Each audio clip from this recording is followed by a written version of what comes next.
This video is created for small business and e-commerce owners who want to avoid lawsuits regarding having an ADA compliant website, or for those who have already been sued. There are plenty of services out there who will make your site compliant. However, lots of these will charge you upwards of $30,000 to do it. For a small business owner, having to spend this sort of money could put you out of business, as could a lawsuit. Unfortunately for me, I was unaware that ADA compliance for websites was even a thing, so I had to learn these things the hard way. I was forced to find the cheapest way out of the lawsuit. While I can't give you legal advice, I can let you know what I did that should at least get your website off the radar of the predatory, blood-sucking lawyers who are going after these websites. There are so many websites I can go after, so making yours less attractive than others should help. The immediate thing you should do is put an accessibility statement in the footer of your website with a link to a web page that has more info. You can Google website accessibility statement to find out what to put in it, but essentially you want to let people know you are committed to making your website accessible and to give people a way to contact you if they need help.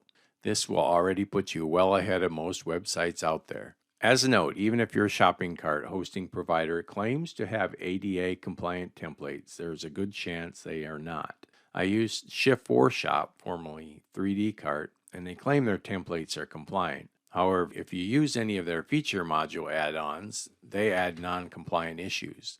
Also, the templates have contrast errors that make them fail basic testing. But worse than those, the checkout pages were totally non-compliant, and this is the worst place to have a non-compliance since a blind person with the screen reader software will not be able to place an order.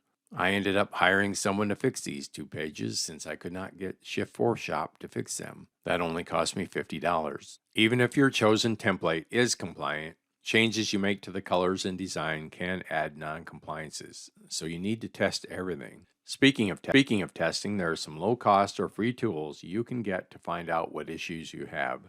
The first tool is WebAIM's free Wave Page Tester. They have free extensions for the Chrome and Firefox browsers. You can get the extension by going to wave.webaim.org. You can test a page directly on the website, but I recommend going to the Browser Extension tab and installing an extension tool so you can simply right-click on a page and quickly test it. To use the Wave Browser Testing tool, you simply right-click your mouse button on any page and select Wave this page. You will then get a report on errors like this one. Ironically, this is the ADA accessibility statements for the United States District Court Southern District of New York, where many of these lawsuits are tried. Even they're non-compliant, yet they pass judgment on others. The one issue with the free Wave tool is that it only tests one page at a time.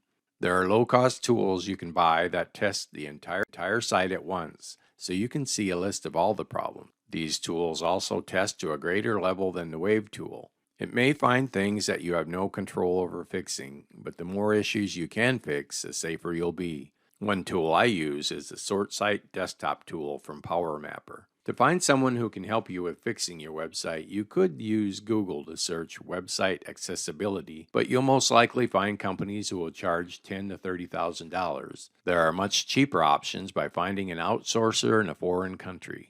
There are people in other countries that have the necessary training to get your website compliant. Click on the link in the description for the website I use to find someone to make all my pages pass the Wave testing tool. If you found this video helpful, please help us out by clicking the like button below.